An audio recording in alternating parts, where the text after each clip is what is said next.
के गान में बेवर्धमान महान जिन विचरे हमारे ध्यान में। समय सार परमागम की 144वीं गाथा चल रही है, जिसमें सीधा आत्मा का अनुभव कैसे होता है इस बात को विस्तार से बताया गया है। और इसमें सबसे पहले बात यहाँ से आरंभ की है कि सबसे पहले शुद्ध ज्ञान के माध्यम से आत्मा के ज्ञान स्वभाव का निर्णय करें। ये तो बुद्धिपूर्वक करने योग्य कार्य है। और अब ये हो जाने के बाद मति ज्ञान जो इंद्रियों के माध्यम से बाह्य पदार्थों के जानने में लगा था, उसको वहाँ से हटाकर आत्म सन्मुख करे। और श्रुत ज्ञान जो नयों के विकल्पों में उलझ कर रह गया था, उसको वहाँ से हटाकर आत्म सन्मुख करे। तो उसके बाद निज रस से ही आया था ना कल, भगवान आत्मा सम्यक तया दिखाई देता है, जानने में आता है। उसी का नाम सम्यक दर्शन और उसी का नाम सम्यक ज्ञान है। वो आत्मा ही है, आत्मा से अतिरिक्त कुछ नहीं है। ये पंक्तियां पर अपना व्याख्यान चल रहा है, इसकी चर्चा अपन कर रहे हैं। अभी पूज्य गुरुदेव श्री की अपन भावार्थ में प्रवचन सुन रहे थे और बड़ी गंभीरता से सब लोग सुन रहे थे। देखो, उन्हें एक छोटे से प्रश्न पर कितना रस और आनंद आ रहा था, और गिना आपने कितनी बार उसको उन्होंने कहा। क्यों? द्वारा टेप चला के देना 10 बार से कम उन्होंने एक पंक्ति को नहीं दोहराया। फिर उत्तर में ये तुम कहते हो सो ठीक है, ये ठीक है को भी 10 बार का। क्या उनको ऐसा होता ही नहीं कि मैं क्या कह रहा हूँ कि बार बार बार बार बार बार बार बार उसी बात को कहते ना।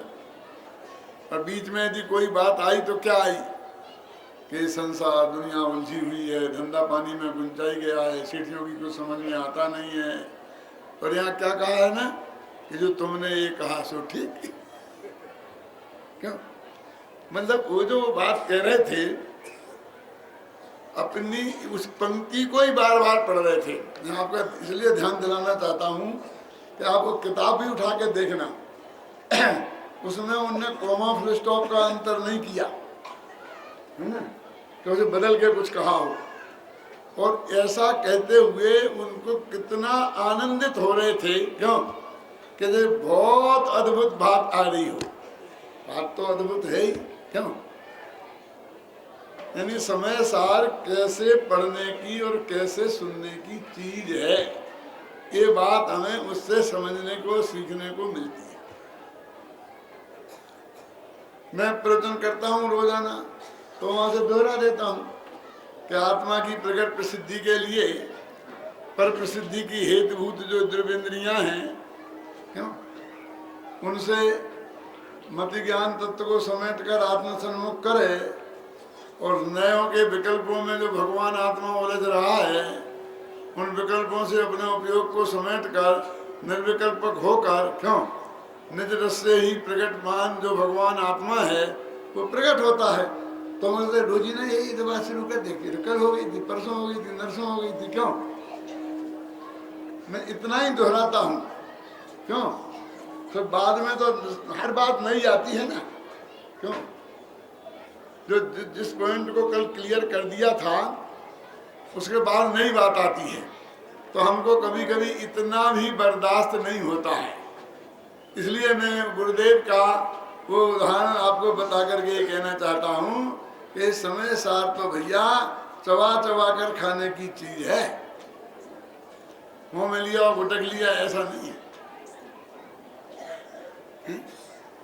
तब ये फिर हमें करना क्या है, फिर जल्दी किस बात की है? क्यों? इस मनुष्य भव में और करना क्या है? वो जो विकल्प से निर्विकल्प होगा ना परमात्मा, वो तो ऑटोमेटिक प्रक्रिया के अंतर्गत होगा। वो निज रस से। जो ये भाषा कह रहे हैं ना कि मति ज्ञान को पर द्रव्यों से समेट ले, ये भी ऑटोमेटिक प्रक्रिया की बात है, समेटना फमेटना कुछ नहीं है। क्या कह रहे, भाषा में तो कुछ ना कुछ बोलना ही पड़ेगा ना। टोडरमल जी ने मोक्ष मार्ग प्रकाशक में 8-10 पृष्ठ में एक बहुत मार्मिक बात कही, कोई तेरे को बुद्धि पुरुषार्थ किस बात में करना है।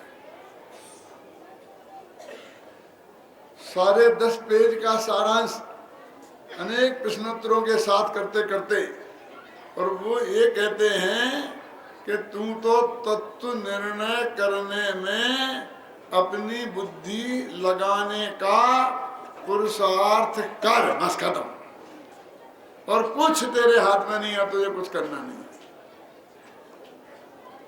पढ़ना 10 पेज को, ये निर्णय दिया है उसमें। जिस पुरुषार्थ को करने की अपन बात करते हैं ना, पुरुषार्थ लोप हो जाएगा, पुरुषार्थ लोप हो जाएगा, तो कहते पुरुषार्थ तो सिर्फ इतना है, इन संयोगों में अपना पुरुषार्थ चलता नहीं है। ये तो पुराने कर्म के उदय के अनुसार होते हैं, ये भी व्यवहार का कथन है। इस बात में भी कुछ दम नहीं है बहन भाई, क्यों नहीं है देखो बता। जो निमित्त की बात हुई ना, और वो कर्म, जिस कर्म के उदय से ये संयोग हुआ है, वो कब बंधा था? 1000 वर्ष पहले, लाख वर्ष पहले, 1 सागर, 2 सागर, 5 सागर, 70 सागर से पहले तो नहीं बना था ना। दर्शन भवानी का उत्कृष्ट स्थिति 70 सागर है ना। और ये संयोग तुझे इस पर्याय में मिलेंगे, ये तो अनादिकाल से नक्की है कि नहीं है? बोलो है कि नहीं? वो ऋषभ देव ने बता दिया था ना महावीर के द्वीप के बारे में, 1 कोड़ा कोड़ी सागर पहले, तो 70 कोड़ा कोड़ी सागर ज्यादा होते हैं कि 1 कोड़ा कोड़ी सागर? 70 है, 1 हो। अरे भैया वे 70 सागर, वो 1 करोड़ का करोड़ गुणा का 1 कोड़ा कोड़ी सागर। तो वो संयोग तो इतने पहले नक्की है, और कर्म तो बहुत बाद में बंधे और बाद में उदय में आए।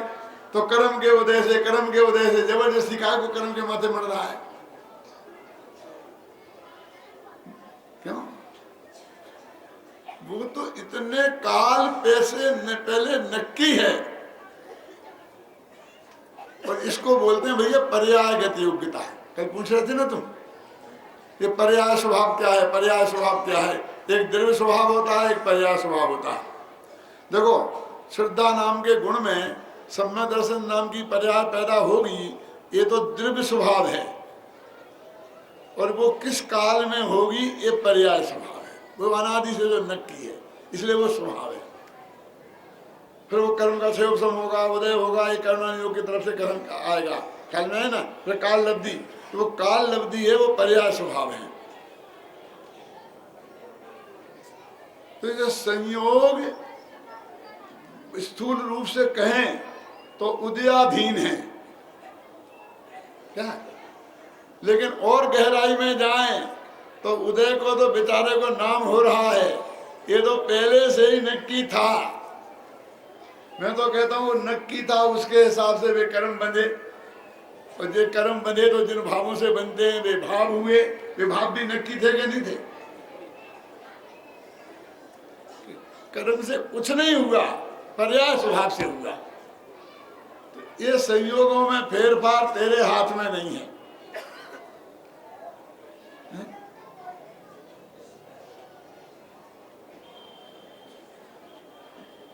अघातिया कर्मों का इनमें उदय निमित्त कहा जाता है। तो फिर कहते हैं ये मोहराग देश के परिणाम, जिन्हें हम संयोगी भाव कहते हैं। संयोग कर्माधीन है। एक बात और मरम की मैं आप सबको बताना चाहता हूं, पसंद भाई आपका ध्यान विशेष दिलाना चाहता हूं। अष्टसहस्री है ना, अष्टसहस्री का नाम सुना? देवागम स्तोत्र, जिस पर आत्ममीमांसा अकलंग देव ने लिखी और विद्यानंदी ने अष्टसहस्री लिखी। तो वहां पर कोई 10 जोड़े हैं, भाव अभाव, नित्य अनित्य, द्वैत अद्वैत, ऐसे है ना। तो एक जोड़ा भाग्य और पुरुषार्थ का है कि काम भाग्य से होता है कि पुरुषार्थ से होता है। तो उस अष्टसहस्री में लिखा है भाग्य माने क्या। तो अभी सारे लोग ये कहते हैं अपने मुमुक्षुओं में भी कि वर्तमान कर्म, ये पुराने कर्म का उदय वो भाग्य, और वर्तमान में जो कर्म बन रहा है वो वर्तमान कर्म। तो पुराने कर्म का उदय उसका नाम भाग्य। क्या ये मानते हैं कि हमारे भाग्य में जो कुछ लिखा होगा, मैं जैसे कर्म किए ऐसे उदय में आएगा, लिखा होगा। लेकिन वहां लिखा है कि कर्म का उदय और तत्समय की योग्यता अथवा काल लब्धि, इन दोनों को मिलाकर भाग्य कहते हैं। जिसको विकल्प हो देखना, अकेले कर्म के उदय को नहीं, वो अनादिकाल से तत्समय की योग्यता नक्की है, किस समय क्या होगा, उन दोनों को मिला को भाग्य कहते हैं। अपन तो कहते कर्म ने लिखा, और उनके यहाँ लिखा हिंदू धर्म में यद्धात्रा लिखितम ललाट पट्टे तन्मार्जितम का क्षमा, कि ब्रह्मा ने जो हमारे भाग्य में लिख दिया है उसे दुनिया में कौन पलट सकता है। माने उनको लिखने वाला एक ब्रह्मा है, तो कभी तो लिखा होगा। उनके यहाँ तो लिखी हुई बात है, और हमारे यहाँ लिखी हुई बात नहीं है। ऐसा नहीं है। और जैसा करेगा वैसा भरेगा, तो ये वो कर्म के अधीन बात है ना। तो उनने लिखा वहां पर कि इसमें अकेला निमित्त को मत लेना, कर्म का उदय तो निमित्त है भाग्य में, वो अनादिकालीन जो तत्समय की योग्यता और काल लब्धि, इनको भी लेना। तो एक तरफ एक इतनी चीजें और दृढ़ स्वभाव भी, और दूसरी तरफ पुरुषार्थ। तो भाग्य के बदले में पुरुषार्थ को जो लिया, तो 5 समय घटित करना पड़ेंगे ना, ऐसा लिया। बहुत दिनों से मेरे को एक विकल्प और चल रहा है। अपने यहाँ सिद्धक विधान होते हैं ना गांव गांव में, तो वहाँ पर बहुत वो नाटक खेले जाते हैं। काय का श्रीपाल मैना सुंदरी नाटक। उस नाटकों का नाम लिखा है भाग्य। भगवत स्वरूप भगवत आगरा के एदमादपुर में हुए, उन्होंने नाटक लिखा था भाग्य, और वो हजारों बार खेला गया, और 10-20 दफे तो मैंने देखा। क्या नाम है उसका? अब बस उसमें बस वही कि जो हमने कर्म बांधे थे, वो मैना सुंदरी बार बार यही कहती है कि पिताजी तुम्हारा दिए क्या होने वाला है, मैंने जैसे कर्म बांधे हैं उसके अनुसार मेरे को पति मिलेगा, तुम देने वाले कौन होते हो, लेने वाले कौन होते हो। और पूरी रामायण शुरू से लेके अंत तक उसी की गीत गाए हैं। कोई और टोपी वाले होंगे मेरे जैसे, उनने भी शायद देखा होगा, दिल्ली वालों ने तो देखा ही होगा, क्योंकि वो दिल्ली के पास के ही थे, आगरा के पास एदमादपुर है ना, वहां के थे। मुझे तब से विकल्प चलता है कि एक नाटक मैं लिखूं, उसका नाम भी भाग्य रखूं, और उसमें बार बार ये सिद्ध करूं कि जैसा अनादि से नक्की है, केवल ज्ञान में देखा है, वैसा ही होगा। पिताजी तुम्हारे करने से क्या होगा, जो भाग्य में लिखा होगा, कर्म का उदय होगा, जो इस पे वजन डाला है ना, मैं बार बार इस पे ध्यान आकर्षित करूं। पूरा नाटक का थीम बदल जाएगी। क्या आप समझ रहे ना? क्योंकि असली भाग का तो मेरे पास प्रमाण है अष्टसहस्री का।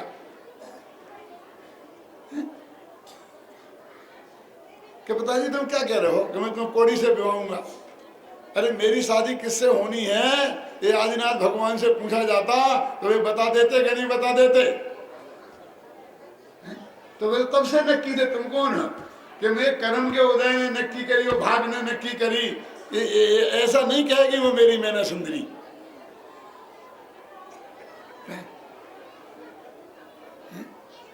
कितना कितना लिखेंगे, कहाँ लिख सकते हैं? दिमाग विचार तो बहुत आते हैं, अंदर से लगता है कि जब तक इस कुंद कुंद के ग्रंथ हैं, समय सार, प्रवचन सार, नियम सार, और इन पे लिखने का मौका मिल रहा है, तब तक काय को अपन वहां भटको हैं।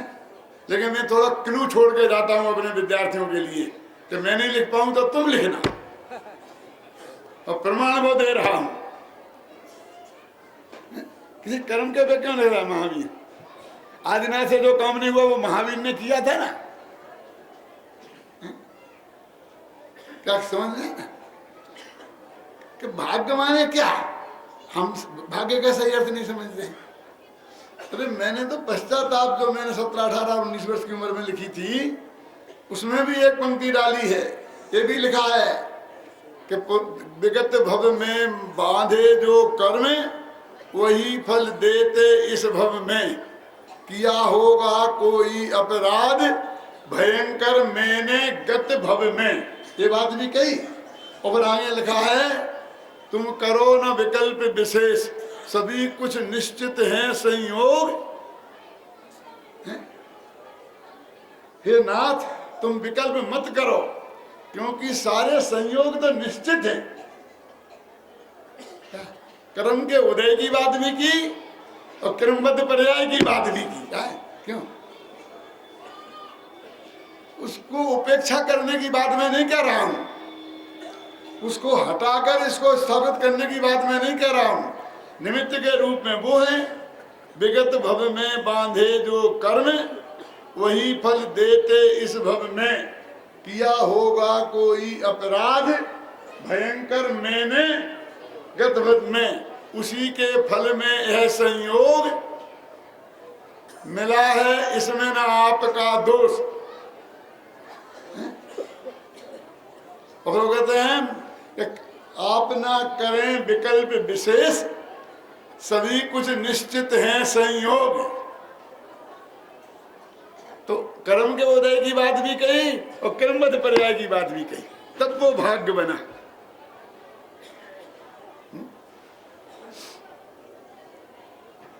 दो बातें हो गई। कौन कौन सी? एक संयोग और एक संयोगी भाव। संयोग अनादि से भी नक्की है, संयोगी भाव भी अनादि से नक्की है। और वो द्रव्य कर्म माने अघात्या कर्म के उदय से संयोग हुए और घात्या कर्मों के उदय से संयोगी भाव हुए, और इनमें कोई रंच मात्र भी फर्क नहीं कर सकता। जब शिष्य ने बार बार ये कहा टोडरमल जी से कि कर्म का उदय होगा तो, कर्म का उपशम नहीं होगा तो सम्मदर्शन कैसे होगा? वो कर्म का उपशम भी तो करना पड़ेगा ना, करना पड़ेगा ना। तो उनने पहले कहते भैया कर्म का उदय कर्म में है, तेरे में क्या लेना देना? क्या करने लिखा नहीं लिखा? कर्म का करता धरता कर्म है, ये भी लिखा के नहीं लिखा। और फिर भी वो चेता रहा कि हमें भी तो कुछ करना पड़ेगा। तो कहा कि तू तत्व का निर्णय कर, इसी से उन कर्मों के उपसमाधि अपने आप होंगे। यदि तुझे करना ही है तो भी यही करना पड़ेगा, कर्म में कुछ नहीं करना पड़ेगा। लिखा कि नहीं लिखा? मुख्यमंत्री प्रकाशन में पढ़ा कि नहीं? क्रमचंद, सभी कुछ निश्चित हैं संयोग। संयोग हो गए, संयोगी भाव हो गए, इनमें तेरा कोई फेरफार हो ही नहीं सकता। अब और पर का एक देव दूसरे देव का करता है ही नहीं, और परदेव का सहयोग हो ही नहीं सकता। तो फिर निमित्त रहा ही नहीं कि बस थोड़ा सा रास्ता खुला है। क्या खुला है बोलो? कि भगवान की दिव्य ध्वनि उनके अनुसार लिखी जिनवाणी और उसके अनुसार बोलने वाले सदगुरु, ये यदि भगवान आत्मा का स्वरूप समझाए और तू समझने का पुरुषार्थ करे तो वे देशना लब्धि के रूप में निमित्त हो सकते हैं, और कहीं किसी को कोई स्थान नहीं है। आज वो केवल ज्ञान का दिन है ना, असली दिन, जो भगवान की दिव्य ध्वनि में जो बात आई। क्यों?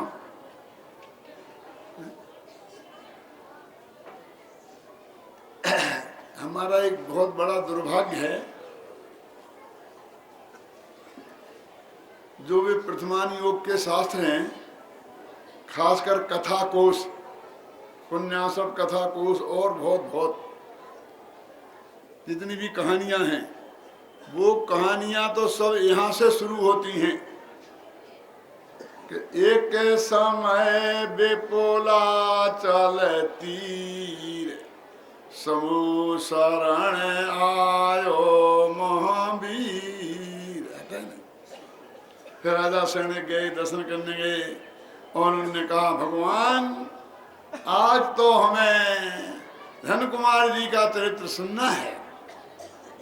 और वे कहने लगे कि सुनो कि हे गौतम, हे सैनिक, क्यों इस तरह से वो शुरू हुए तो हमें लगता है सीधी भगवान की दिव्य ध्वनि से निकली हुई बात है। तो तत्वार सूत्र लिखा तो मंगलाचरण तक नहीं लिखा, बस समझ ज्ञान चौरात्राणी मोक्ष मार्ग शुरू कर दिया। तो मंगलाचरण है तो वो मोक्ष मार्ग, अरे वो तो बाद में लिखा गया है, बहुत पास में जो जुड़ा है उसमें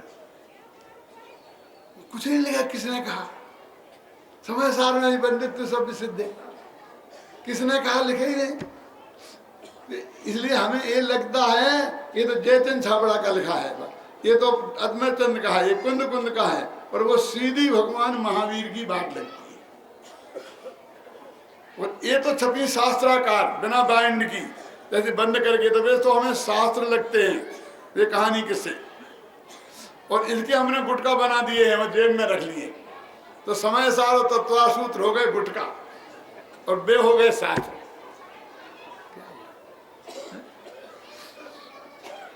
जब मैं पंडित टोडरमल पर रिसर्च कर रहा था, इसी उदयपुर में आया था, ये होगी सन 72 की बात, 72 की भी नहीं, 69-70 की, कितने साल हो गए। तो एक मंदिर में मुझे एक छोटा गुटका नहीं, 7-8 पेज का एक बिल्कुल सड़ी सड़ाई किताब मिली थी, छपी छपाई थी वो बहुत। और उस किताब का नाम था मिथ्यात्व खंडन। और जब मैंने वो पढ़ी तो उसमें मालूम क्या लिखा था? वो यहीं से शुरू हुई थी कि जम्मू दीप दीपन में सार, ओ भरत क्षेत्रता में सुखकार। फिर 10-5 पंक्तियां थी और बाद में थी एक समय विपुला चले तीर, समूह शरण आयो महावीर। फिर 5-7 पंक्तियां थी। फिर लिखा था कि भगवान में राजा सैनिक ने गौतम स्वामी से पूछा, भगवान महावीर से पूछा कि ये जो पंचम काल में जयपुर में एक आदमी ऐसा होगा जो तीव्र मिथ्यात्व का प्रचार करेगा, मुझे उसके बारे में सुनना है। तो उनकी दिव्य ध्वनि में आया एक टोडरमल नाम का पंडित होगा, वो तीव्र मिथ्यात्व का प्रचार करेगा। सीधी भगवान की दिव्य ध्वनि से यही उदयपुर। और किताब का नाम क्या था? मिथ्यात्व खंडन। पर वो उनको कोई भी बात कहनी हो, बस उनको महावीर से जोड़ेंगे और पंक्तियां नक्की हैं। ये जो मैं पंक्तियां आपको बोल रहा हूं ना, ये किसी एक किताब की नहीं, एक कहानी की नहीं है, कम से कम 100 कहानियों में निकाल के मैं आपको बता सकता हूँ। बिल्कुल ऐसी ही हूँ पंक्ति की पंक्तियां। मैंने बचपन में बहुत पढ़ी हुई कहानियां।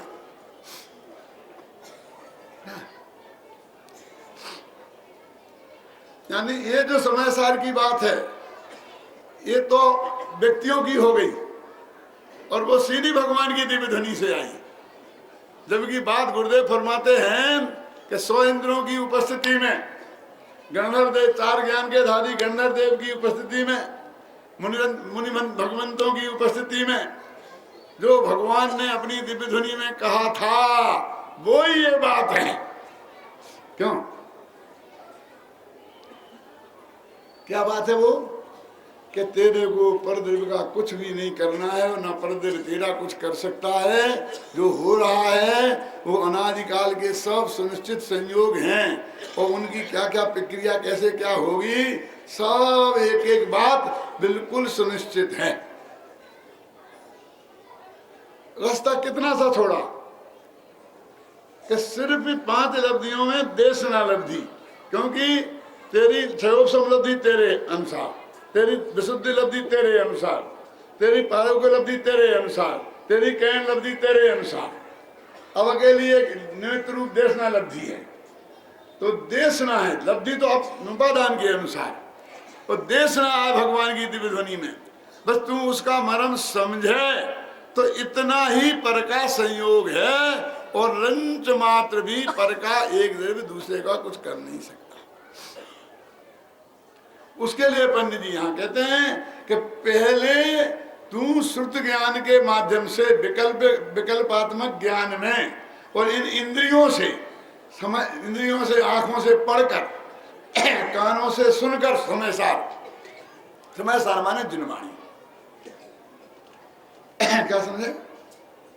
समय सार माने जिनवाणी को पढ़कर और तू ये भगवान आत्मा का सही निर्णय कर, इतना तेरा बुद्धि पूर्वक कार्य था। उसमें क्या कहां तक पहुंचेगा वो निर्णय कि वो जो त्रिकाली ध्रुव भगवान आत्मा तेरे ज्ञान का ज्ञेय बनेगा। ज्ञान का ज्ञेय अकेला जो प्रत्यक्ष बनता है उसी का नाम नहीं है, आगम से जो जानने में ज्ञान होता है उस ज्ञान का भी ज्ञेय वो बना। समझना गुरु के उपदेश से हुआ, युक्ति से हुआ और वो सही निर्णय हुआ। अब उसमें कितना हो गया और साथ में कि ये मैं हूं और ये ही मैं हूं और इसके बाहर मेरा कुछ नहीं है और इसके अंदर में कुछ कमी नहीं है कि जो मुझे बाहर कहीं दूसरे की तरफ झांकना पड़े। जब ऐसा तेरा पक्का निर्णय हो गया विकल्पात्मक ज्ञान में, तो उसका रस तेरे को इतना पका, वो निज रस के परिपाक की बात है जी। उसका नाम है प्रायोग्य लब्धि। अब अंदर में उसकी इतनी ताकत है कि 70 कोड़ा कोड़ी स्थिति वाला जो दर्शन मोहिनी कर्म है वो उसकी ताकत से अंता कोड़ी कोड़ी प्रमाण रह जाता है, जिसको वो कहते हैं ना कि जब अंता कोड़ा कोड़ी प्रमाण रह जाए तब प्रायोग्य लब्धि होती है। वो कैसे हुआ? वो निज रस के परिपाक से, तो व्यवहार श्रद्धा से कितना काम हुआ, आगम के माध्यम के निर्णय से कितना काम हुआ। अरे कितना नहीं, पूरा मिथ्यात्व का नाश इससे ही होगा। सम्मा दर्शन भाई साहब तो बाद में आएंगे, पैदा होंगे। क्यों? उस भूमिका में जो तत्व का निर्णय होगा, विमल जी ख्याल में है ना, इसलिए आप ये मत समझो कि हम क्या करें, हम क्या करें, हम क्या, हम सब कुछ कर सकते हैं, सब कुछ हो सकता है। हमारी जैसी योग्यता में भी सब कुछ हो सकता। कल परसों के व्याख्यान में आप थे कि नहीं थे, मैं बहुत विस्तार से बता दिया कि हम और आप एक ही जगह खड़े हैं। ये सारा ज्ञान ये तो यूज्ड ज्ञान है क्या, और नया ज्ञान सबको एक साथ पैदा हो रहा है। तो कितना जितना आत्मा को जानने के लिए चाहिए उतना, लेकिन चाहिए क्या कि उसका आगम ज्ञान से निर्णय होके और उसमें अपनापन आकर और निज रस का परिपाक हो। क्या अपन यहां तक आते ना, निज रस से ही प्रकट हो। देखो, निज रस से ही तत्काल और निज रस से ही, इसमें तो और का योगदान मत लगाना कि ये तो ठीक है साथ में वो भी हो, साथ में वो भी हो, साथ में वो भी हो। नहीं, कुछ नहीं। निज रस से ही प्रकट होता हुआ आदि मध्य और अंत से रहित अनाकुल, ये आत्मा का विशेषण है। अनाकुल केवल एक संपूर्ण ही विश्व पर माने तैरता हो। ये क्या है? संपूर्ण विश्व पर तैरता हो का क्या मतलब है? समुद्र में तेल डालो, पानी डालो तो समुद्र में मिल जाएगा, दूध डालो तो समुद्र में मिल जाएगा, और तेल डालो तो ऊपर अलग से तैरता रहेगा, उसे मिलेगा नहीं। है वो समुद्र में ही, पर समुद्र नहीं है, समुद्र में नहीं है, तो समुद्र के ऊपर तैर रहा है। ऐसे ही तेरा भगवान आत्मा एक क्षेत्र का समूह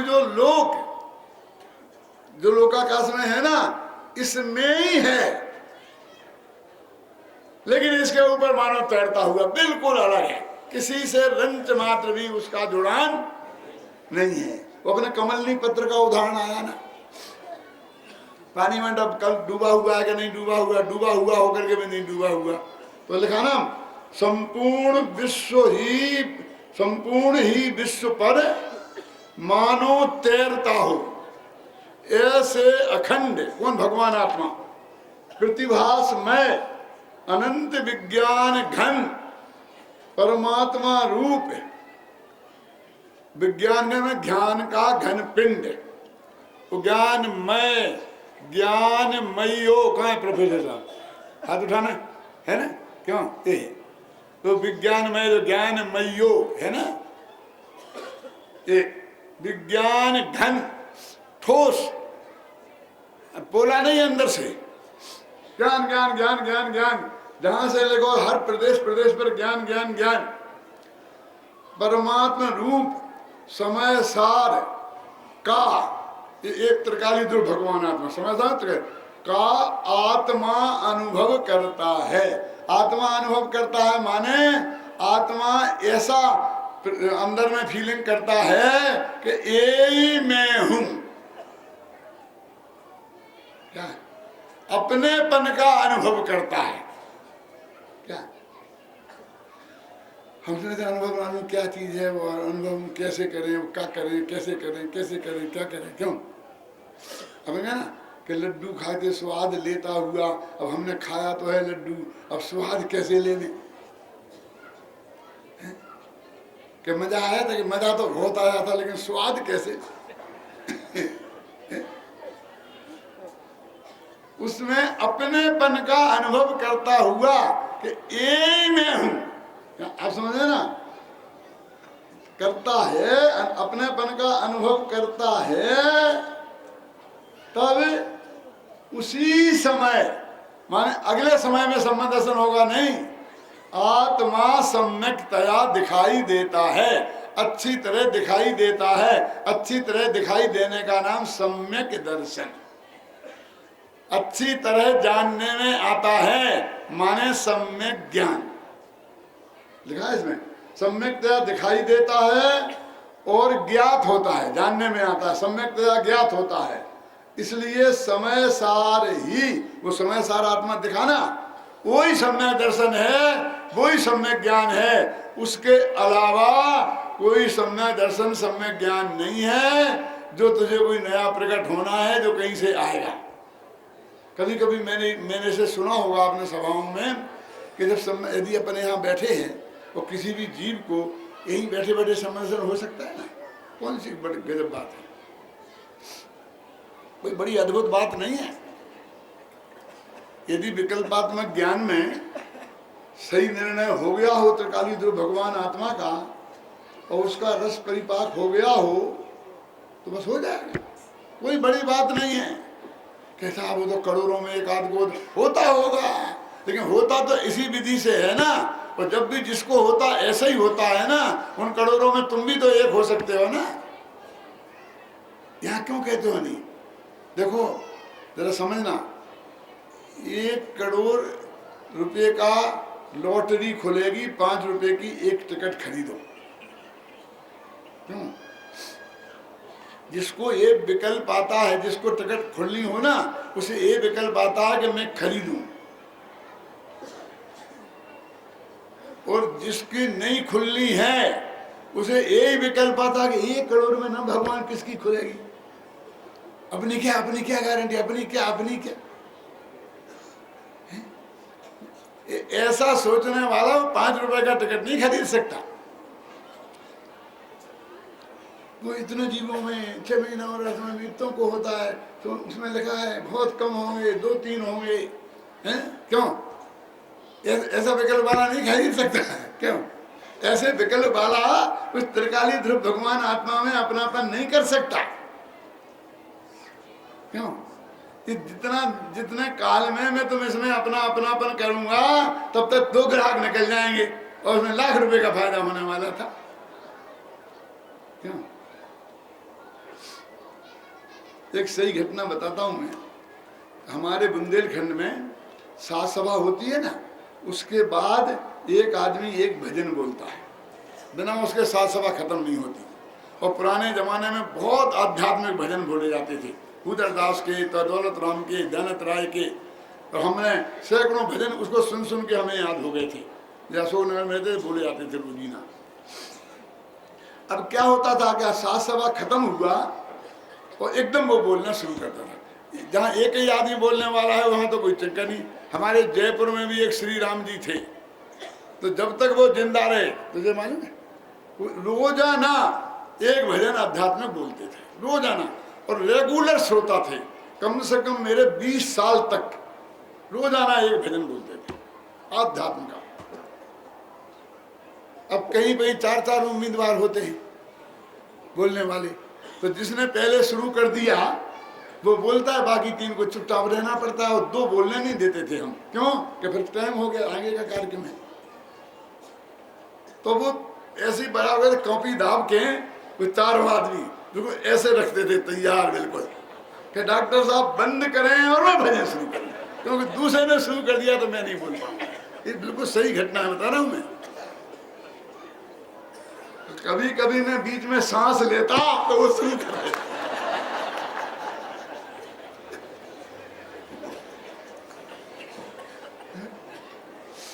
एक दिन बोला मेरे से वो भाई कि पंडित जी आप समझाते तो बहुत हो और सब लोग बहुत सिर हिलाते हैं, लेकिन मेरी समझ में कुछ नहीं आता। मैंने कहा भैया ऐसा कैसे हो सकता है, मैं तो इतना सरल उदाहरण दे के समझाता हूँ। तो मैंने कहा अभी मैं तुम्हारे प्रश्न का जवाब 2-3 दिन बाद दूंगा। फिर मैंने स्टडी की, तो बराबर बंदूक की गोलदोली करके तैयार करके डायरी खोल के पेज रखे था। क्या मैंने कहा तुम ये डायरी बंद कर दो, आज से भजन बोलने का विकल्प छोड़ दो, तो तुम्हारी समझ में आएगा। क्या समझ में? ये सचमुच उसने छोड़ा तो उसकी समझ में आने लग गया, क्योंकि वो 24 घंटा 1 घंटे तक उसी के विकल्प में रहता है। मेरे से लोग कहते पंडित जी आगे सूचना कह देना। मैंने कहा भैया तू दे देना पर्चा बाद में, जब मेरा पर्चा खत्म हो गई। शर्म लगती है, लोग क्या कहेंगे। मैंने कहा भाई मैं 1 घंटे तक बोझा रखूं और फिर इन समय पे भूल जाऊं तो मैं नहीं रख सकता तेरे माथे पे बोझा। इस बोझा रखने का काम नहीं होता। जब हम सबसे पहले सोनगढ़ गए थे तो हम अशोक नगर से 7 आदमी गए थे। वो 7 आदमी में आप लोग ठहरे थे ना, वो जिसमें बाबू भाई के साथ, वो बगले कोने कमरे में हम ठहरे थे, हॉल में आप बाबू भाई सब ठहरे थे। तो हमारे साथ एक मूछ वाला, लंबी लंबी मूछ वाला, देखा ना हमने, इतनी लंबी लंबी मूछ वाला एक आदमी थे, वो भी गया। वो गुरुदेव के पीछे में बैठता और बिल्कुल ऐसी मूछी बैठता रहता। बोला पंडित जी हम तो नहीं आया, हमें तो समझ में कुछ नहीं आता, हमें तो समझ में कुछ नहीं आता, मैंने कल बताऊंगा। फिर मैंने देखा उसको बराबर ही कर रहा। मैंने कहा देखो तुम ये मूछे मुड़वा दो, तुम्हारी समझ में सच्ची। इस समय 58 की बात है, वो हमारा सोनगढ़ वाले सब जानते हैं। तो सचमुच उसने मूछे मुड़वा दी और उसकी समझ में आने लग गया। उसका नाम था मिश्री लाल जी बगुलिया वाला, नाम भी जानता था। मेरे बहुत अच्छा था, मेरे साथ पहली दफा गया था। देखो कहाँ कहाँ अटका रहता है हमारा दिमाग। मुझे ये सूचना देना है, मुझे ये करना है, मुझे ये करना है, मुझे ये करना। तो इसमें कुछ समझ में नहीं, बिल्कुल पूरा निर्विकल्प होके बैठे सुने और निर्विकल्प होके हम समझाएं तो ही कुछ पार पड़े, ऐसी बात है जी। माथे पे बोझा लेकर समझने की बात नहीं है। वो निज रस, तो तेरे को तो उस भजन बोलने का रस है, तेरे को तो सूचना देने का रस है, तेरे को तो ये आप समझ गए ना, तेरे को निज रस नहीं है, निज रस के परिपाक से प्रति समय विज्ञान घन परमात्मा रूप समय सार का जब आत्मा अनुभव करता है, माने यही मैं हूं ऐसी प्रतीति करता है, ऐसा ज्ञान करता है, ऐसा ही उसको रस का परिपाक होता है, इसी का नाम ध्यान है। उसी समय आत्मा सम्यकतया दिखाई देता है। वहां भी असंख्य प्रदेश दिखाई नहीं देंगे, अनंत गुण दिखाई नहीं देंगे। वो जो विकल्पात्मक दशा है वो खत्म हो जाएगी उत्तम चंद जी, और निर्बल दशा का ज्ञान का ज्ञेय आत्मा बन जाएगा, जैसा भी थे ज्ञान में होता है वैसा।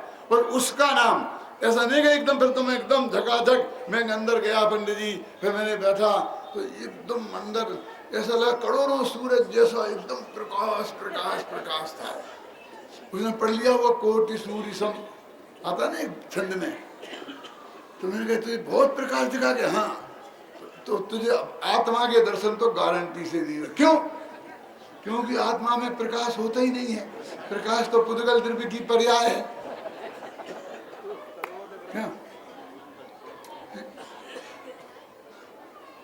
मुझे ऐसा लगा कि मैं बिल्कुल हल्का हो गया। मैं क्या बातें करता है, तेरे विकल्प ऐसा नहीं है। तेरे क्यों है हमसे सर्टिफिकेट लेने क्यों आ रहे हो गया था तो बहुत बढ़िया बात है। असली टोडरमल जी ने इसका जवाब लिखा है रहस्यपूर्ण चिट्ठी में। आजकल मैं उसका समय रहस्यपूर्ण चिट्ठी का रहस्य का सार लिख रहा हूँ। उस किताब का नाम क्या है? रहस्यपूर्ण चिट्ठी का।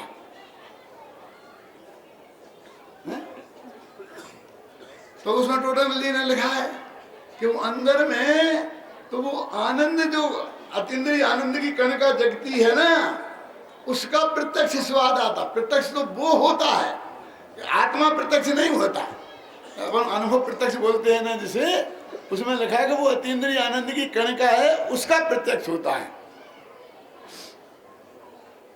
और वास्तव में प्रत्यक्ष नहीं, क्योंकि मत ज्ञान और शुद्ध ज्ञान तो परोक्ष ज्ञान है, वो प्रत्यक्ष कैसे होंगे?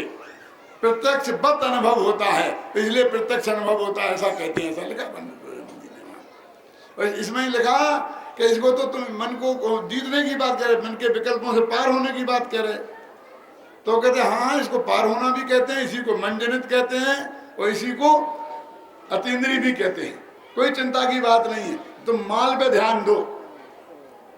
बहुत से लोग कहते हैं चौथे गुण स्थान में शुद्धोपयोग होता ही नहीं है। भैया मैं कुछ नहीं जानता, शुद्धोपयोग बुद्धियोग तुम जानो तुम्हारा, लेकिन मैं इतना जानता हूँ ये होता है कि नहीं, कि ये होता है। अब शुद्धोपयोग इसी का नाम हो तो ठीक होता है, नहीं हो तो नहीं हो, तुम्हारा तुम जानो, लेकिन इसके बिना सम्यक दर्शन ज्ञान चारित्र प्रकट नहीं हो, ये होता है।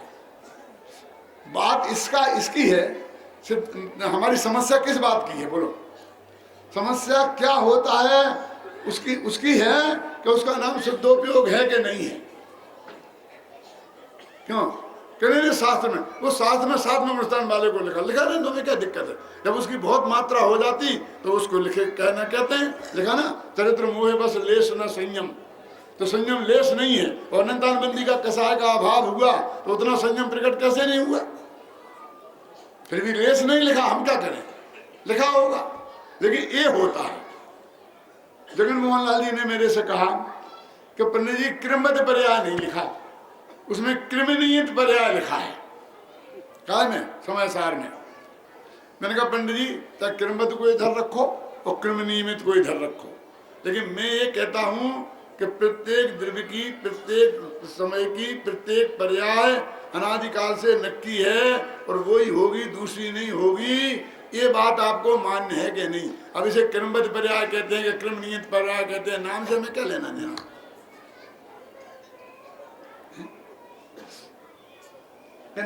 नाम बदलने से काम थोड़ी हो जाएगा। मैंने कहा ना इसे क्रमबद्ध कहते हैं ना नहीं कहते। यदि इसको तो गधा कहते हो तो भी चलेगा। नाम से, नाम निक्षेप से तो कोई भी कुछ कह सकता है, लेकिन ये नक्की है कि नहीं, ये सिद्धांत मान्य है कि नहीं? क्यों? असली मुद्दे की बात तो ये है कि जो होना है सो निश्चित है, केवल ज्ञानी ने गाया है। ये बात पक्की और नक्की है कि नहीं है। तो इसलिए मैं कहता हूं कि चौथे गुण स्थान में आत्मा का अनुभव इसे बोलते हैं। और मगर चौथे गुण स्थान में छायक सम्यक दर्शन होता है भैया, क्या होता है? तो छायक सम्यक दर्शन में भी आत्मा का अनुभव नहीं होता है, तो वो कैसे छायक सम्यक दर्शन है? जब मिथ्यात्व कर्म की सारी प्रकृतियां खत्म हो गई, एक भी नहीं बची, और फिर भी वो व्यवहार सम्यक दर्शन नहीं रहा, वो निश्चय नहीं हुआ, तो क्या करें ऐसे निश्चय काम?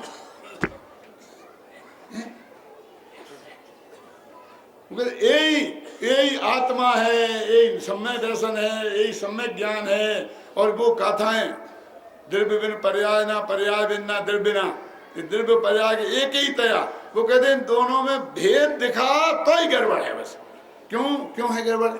गड़बड़ माने भेद विकल्प का उत्पादक है। भेद माने विकल्प। देखो 47 नए है ना, उनमें एक विकल्प नए अविकल्प नए है ना, उसका अर्थ भेद नए अभेद नए ही है। विकल्प खड़ा हुआ, निर्विकल्प अनुभूति नहीं रही, तो वो कहते हैं कि वो क्या होता है उसमें कि वो आत्मा सम्यक्तया दिखाई देता है। माने सम्यक्तया तो पहले भी दिखाई दे रहा था उत्तम चंद जी, कैसे? आगम ज्ञान से, युक्ति से। अब वो विकल्प खत्म हो गया, निर्विकल्प ज्ञान का ध्येय बन गया। इतनी सी बात है, बिल्कुल हो बहु, यानी पहले के में बाद में ज्यादा अंतर नहीं है। छोटा सा उदाहरण देके खत्म करता हूं कि वो 6 फेरे पड़ गए ना, अब वो लड़का पति पत्नी है कि नहीं, बच्चे से पूछ लो, क्यों है कि नहीं? और उनका सारा व्यवहार किनका? घर वालों का, दोनों पति के घर वालों का, पति ये मेरे साले हैं, ये मेरे बहनोई, ऐसा व्यवहार शुरू हो गया कि नहीं हो गया है? तो 6 फेरे में और 7वें फेरे में क्या फर्क है? कि कुछ फर्क नहीं है बस, लेकिन वो पति पत्नी 7वां फेरे के बाद ही कहे जाएंगे, 6 के बाद नहीं। तो क्या फर्क है बोलो विमल जी? बहुत खतरनाक उदाहरण देता हूं, अच्छा नहीं लगेगा, लेकिन मेरे पास कोई दूसरा उपाय नहीं है, समय भी नहीं है कि वो 6 फेरे बाद वो लड़का को हार्ट अटैक हो गया, मर जाए वहीं, तो लड़की विधवा भई के नहीं गई। देखो कोई कहीं ऐसा होवे नहीं, होना हो तो नेमिनाथ जैसा हो जाए, दीक्षा ले जाए। लेकिन मैं तो उसको सार्थ बनाने के लिए कहता हूं। क्यों? वो लड़की विधवा नहीं भाई ना, अब उसकी शादी कहीं होगी तो दूसरी होगी कि पहली, समझिए ना? वो 7वां हो जाता तो कि सब क्या फर्क है भाई साहब? इतनी गहराई में जाओगे तो फर्क है, और ऊपर से जाओगे तो कोई फर्क नहीं। जैसा वो साला 6 फेरे के पहले और 7वें फेरे बाद, वो साला बहनोई तो वैसे ही के वैसे रहने वाले हैं, और वो व्यवहार भी वैसा ही चलने वाला है।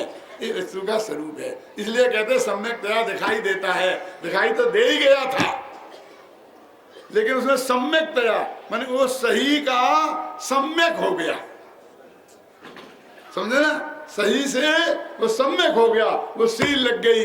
ऐसा सम्यक दर्शन आप सभी को प्राप्त हो, और इस पंच कल्याणक जैसे अवसरों पर भगवान की दिव्य धुनी जिस दिन खिली है, उस दिन भी नहीं होगा तो किस दिन होगा और कब होगा? कि साहब जो असली, तो अरे कैसे भैया असली मछली? हमारे भाग्य में तो यही लिखा है, इससे बढ़िया और दूसरा मिलने वाला नहीं है। इसलिए और विकल्प तोड़कर अच्छी तरह से अपने आत्मा को देखो, जानो, और इसी भव में देह छूटने के पहले देह से भिन्न भगवान आत्मा का दर्शन करके सम्यक दर्शन प्राप्त करें। सभी इसी मंगल भावना के साथ मैं अभी की बात समाप्त करूं।